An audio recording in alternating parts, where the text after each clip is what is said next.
everyone, welcome back to Sunny Life channel. Thank you so much guys for tuning in. I'm here to update you of what is going to happen on the Queen from the 6th to the 10th of July 2020.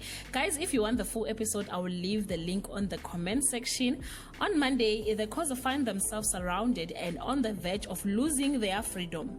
Tatu's love triangle is on the verge of going public. On Tuesday, the causes cause enough of a stir to ignite an old rival.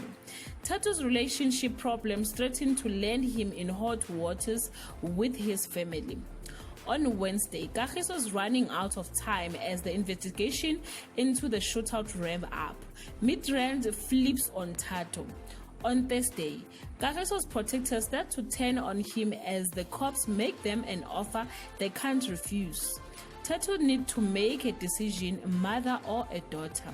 On Friday, Midrand comes up with a plan to end up Tatu and Waruna's relationship. Kagiso's Ali turns on him as soon as they are offered money. Guys, this is all I have for today. You can leave your comment below. Till we meet again, I love you so much guys. Bye.